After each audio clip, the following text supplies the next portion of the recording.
We're in this month where love is in the air, and today I'm hosting a lady who is all the way from Marsabit. Remember, Marsabit is a conservative community where less is known. So today she's sharing with us her story where it has a lot of challenges and also comes with a lot of succession. So let's have her story.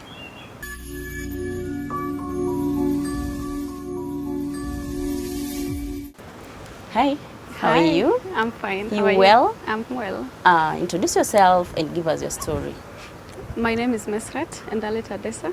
I'm currently the project manager at Wellaware. I am a water engineer by profession. I was born and raised in Marsabit. Marsabit, as it's known for, it's a place that has limited opportunities because of its condition and being arid area.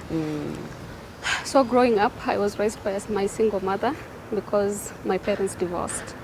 So the challenges were real.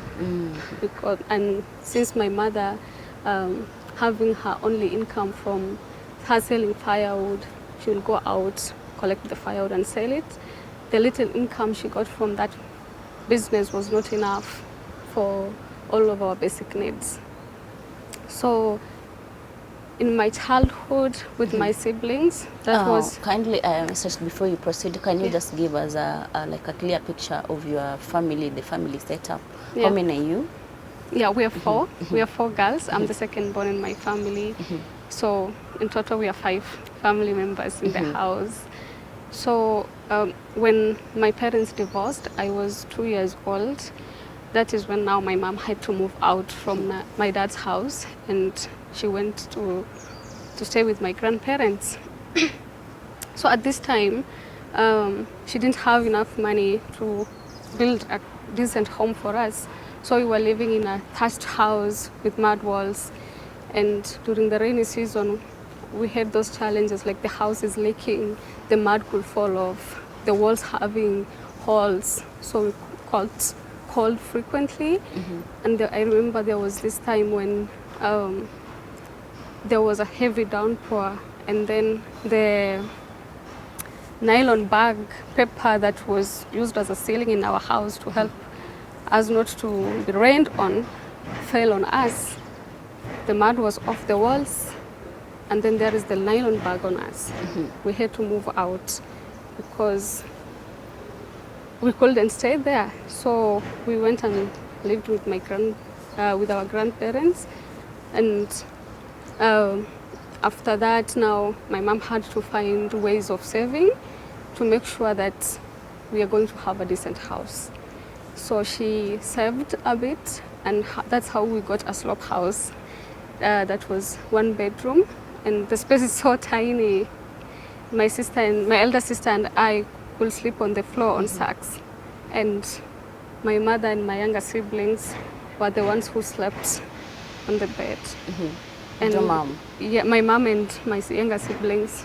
So the way we usually sleep with my sister is we could put our legs under the bed so that we have enough space for our head and our upper bodies. So in the morning you wake up and you feel like you didn't sleep. You feel like you were farming the whole night. It was tough. It wasn't easy at all. You get back aches. And now you have to walk for 2 kilometers to school every morning and get back. Okay? So most of the days when we went to school, we could go to school hungry. And we didn't have that opportunity to go home and find food. So during the lunchtime, we stayed in school. What a tough life. Yeah, and 80% of the time that we stayed in school, we stayed hungry. So you could imagine how the afternoons were for us. So life went on in that manner. My mother was remarried by someone else after she divorced with my dad. So that's how now she got my younger siblings. Okay? So when I was in class 4, my stepdad passed on. Now this is the time all the challenges started coming out and becoming so pronounced. in our lives, because now my mom is on her own. She didn't have any other support, and there was this time when my younger sister was 2 weeks old. So, and now my mom has to go out to do her job. How could she do that? It was my sister, my elder sister, and my responsibility to take care of my younger sister so that my mom could go out. So during this time, when my sister goes to school on Monday, I'm the one who is left at home. On Tuesday, So you used to have shifts. Shifts to take care of my younger sister. But imagine the impact this had, because we were almost repeating to our classes. During our childhood, our early primary school lives, we were at the top of our classes among the students. But this time, we started being the last. Why? Because we were missing school. Why? Because my mother has to go out to fetch firewood. So obviously the teachers summoned my mother and asked why this was happening. My mom explained the situation, and teachers understanding us where we've come from and how we were before, they understood the situation and accepted for us to be promoted to the next classes. Life went on in that manner until I got to class 7, and by this time my sister was in high school. So my mom said we can't be both in high school, because by the time I'll finish class 8 and get to form 1, my sister also will still be in high school. So this will pose a bigger challenge. Yeah, that burden, and you know she was not employed at that moment. Yeah, and hardly is she able to raise my sister's school fees, leave alone the both of us. So that's how she told me, we can't let you move forward to class 8. You need to go back and repeat. Repeat class 7, so that I give her time to save for my school fees. Of course, I refused. And it is a hard decision. Yeah, it is. I didn't fail. I got above 300 marks. Why am I going back? I didn't understand. It's not that I was arrogant. It's not that I didn't care, but I didn't understand what it meant, how hard it was for someone to find school fees. So I went to class 8, sat in class, studied for 2 weeks. And then one day I just saw my mother and the head teacher talking outside the classroom, and I'm like, what is mom doing there? Why is she talking to the head teacher? And then shortly after, the head teacher just comes into class and said, Mesret, you are going back to class 7. Your mom won't be able to raise school fees for both of you, your sister and you, so you must go back to class 7. You need to give her space. I did that. It was among the toughest decisions I had to make. Know. Yeah, so I went back to class 7. And again, I did my final exam in class 7, passed. I went to class 8. I did my KCSE. KCP. Thank you for that. I did my KCP, but still the situation was the same. Nothing changed. It's just 1 year difference, you see. So, and I passed. I got good grades. And my mom said, again, you'll have to. We don't have money. We don't have school fees for you. Because at this time my sister was in Form 4. So I was left at home. Everyone else had gone to school. I was alone in the village. So it was January passed. Everyone had gone. Now it's the end of January. And then one morning my mom had gone out. A neighbor came and told me, Mesret, haven't you heard there are people who have come to give scholarship to girls? I said, no. He said, then you should go and try. Because at that time you had not tried looking for your dad, probably trying to reach out if he can chip in something? I did reach out. And then he had other responsibilities, because by that time he had already remarried with 7 kids. So all these responsibilities were upon him. So he said he wouldn't be able to fund my school fees. So that is how I ended up again depending wholly on my mother. So I was called for the interview. The neighbor told me about it. So I went and did the interview. I filled the questionnaires, and right in the interview room, I was told I was a Daraja girl. I didn't understand what that meant. I knew Daraja is a scholarship for girls, but I didn't know what it meant to be a Daraja girl. So that is when now I wasn't sure really what all this meant, okay? I'm just there being asked questions and told you are a Daraja And then you are girl. desperate, you want to join high school. Yeah. So I told my mom about the news and she said, let's wait. So when the time came, I was called to join Daraja Academy.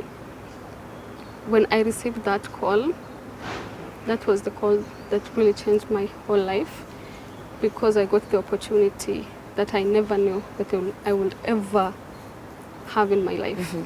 So I got the scholarship for 4 years, and my life at Daraja was seamless, and it was magical because it became a second home for me. But after all this joy and celebrations and successes of passing my KCSE after Daraja, having all the skills and knowledge that I got from Daraja back at home, the situation is still the same. So I'm going back again to my mother. The provider is that your mom That only. she's the one, solely her alone. So again, history repeating. And Finding Mr. school people fees. will ask, probably because you had mentioned about your grandparents, and probably people could ask, why couldn't they try to chip in, being that you are their grandchild? My grandparents didn't have anything. So they were old. All of their kids are all gone, so they were not even working. They were wholly depending on the children to feed them, so they couldn't chip in.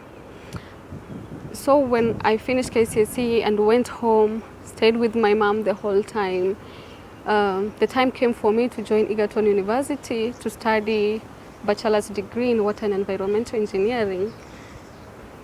So engineering being a technical course, and there are so many equipments that are needed. Yeah, sure. Alongside the school fees, I need upkeep money, I need hostel fees. Where will I get all this? So I told my mom, I'm going to get my admission letter. Just get me transport money to Nakuru. They'll maneuver out. Yeah, I'll find my way out. So she gave me money, but by the time I got to Nakuru, the money it was finished. So I didn't have anything else. I just had 20 shillings in my M-Pesa. So it was at 8 p.m. in a strange city. I don't know where I was headed. So I asked around for the stage, and they said it's 70 shillings to Egerton University. Remember, I just have 20 bob. Cash, and it is in the phone. It's in the phone. And that time there was no pay by M-Pesa, okay? So I told the lady, can I buy you credit of 20 shillings from my M-Pesa? Then you'll give me cash. She gave me the cash. I got into the matatu with my 20 shillings, sat at the back, and waited for the conductor to ask me for fare that I didn't have. So we started the journey. Right in the middle of the journey, he started asking for money. Bring your money, bring your money, bring your money. And then I acted like I had money, but I didn't. So I told the guy who was seated next to me, will you please add me 50 shillings to this 20 bob so that I could pay my fare. He paid my transport to Egerton. That's how I got into Egerton. A lady, a student. That was in the morning or in the evening? At 8 p.m. This was at night. So there was a lady. She received me. I asked where the engineering students lived. So that's how I ended up there. The first person I met, I introduced myself, and she said, I'm going to host you, but tomorrow you'll have to go to the faculties and the dean of students to make sure that you know your way forward from there. So I agreed. She was kind. She gave me food, a place to sleep. She even gave me credit to call my mother. I told her about everything. So the next morning I went to the offices, knocked at each door. Days passed. 1 week was gone by, and everyone was just telling me, you need to defer your studies. So I didn't have any hope, but I almost gave up. And then the director of student welfare at Egerton by that time, Dr. Okuta, he's the one who gave me 1,000 Kenya shillings and paid for my hostel. So now I have a place to stay. I have 1,000 Kenya shillings. Now I'm starting my life, okay? My mom could call me and she says, where are you? I tell her, I'm in class. But you don't have school fees, you don't have anything.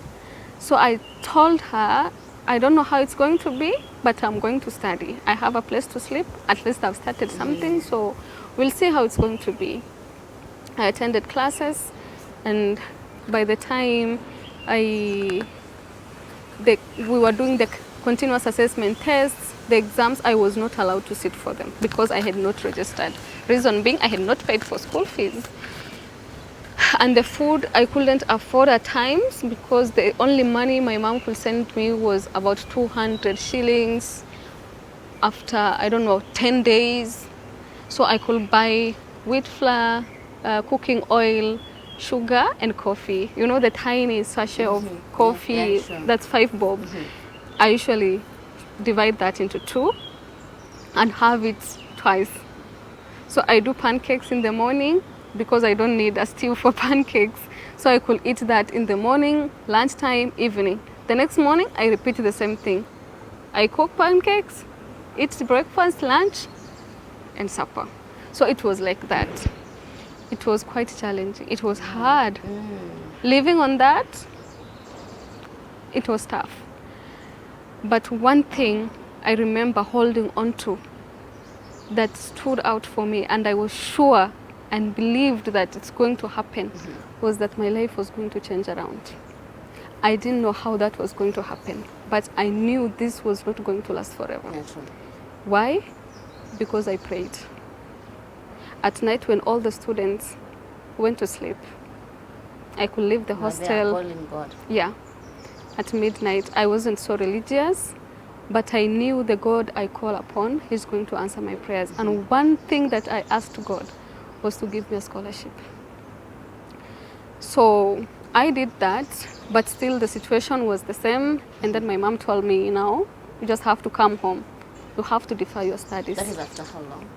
After 1 semester. So during the December time when we were to sit for the exams, I couldn't. So what was I doing in school? I couldn't sit for the exams. So I had to go home. So I went home. I had to now find a job that's going to help me save for my school fees to rejoin again the university. But where is the job coming from? So I looked around, and I had to babysit to save some money for 7 months. Yeah, so I could get the money I got. I opened a bank account, saved some. So you deferred the course? Yes, I did. At this time I had deferred. I got that job of babysitting and be able to save some amount of money. How much were you being paid per month? 7,000. So I could save 5,000, and then 2,000, 1,000 I'll give it to my mom, and then 1,000 I just spend on myself, on my hair, the things that I need. So I did that for 7 months until July 2016. By this time, I was supposed to join again. But 35,000 in my bank account was still not enough. It wasn't. So there were individuals who came in. They decided to help me pay for my school fees. That was around 40,000, and so the 35,000 was now enough money for me. At that point, you didn't even again feel like I need to go try my dad, if at least he has that space to accommodate you? I did. Situation was still the same? Still the same. Nothing changes. The same people, the same problems. Now the kids are all grown and they're all in high school. Some are in high school, some are in primary school, all depending on him. So I really understood the situation. So I had to now find my own ways of funding. So I the 35,000 now that I had saved was now enough for me, for my equipments, my shopping, my upkeep, and my hostel fees. So that's how I rejoined Egerton University. And the school fees? The school fees was now paid by the well-wisher who now stepped in to help me fund that. So I got into Egerton University. Now everything is comfortable. I was happy. Now it's starting. Yeah. So now the first semester was over, and then the second semester I got a form from my former high school saying that it was titled tuition assistance. So I was like, tuition assistance? Do they want us to go and give back to the school by maybe tutoring the students while we are on our holidays? So I thought, why can't I do that? I'll be able to help. So I filled the form, everything, I sent it back. In my head, that was not anything to do with scholarship, okay? At that moment, where was your elder sister? Was she working? My sister, by that time, she was in university. She was on school-based. And since she was studying education, she could work during the school days. And during the holidays, now she could go to school now to study. That is how she funded her school fees and all the expenses at the university. So that was how my sister was doing it. And now for me, I'm getting this form. Yeah, I'm getting this form that is telling me tuition assistance. I want to give back. I don't know what it's all about. And then August 2017, I was at home.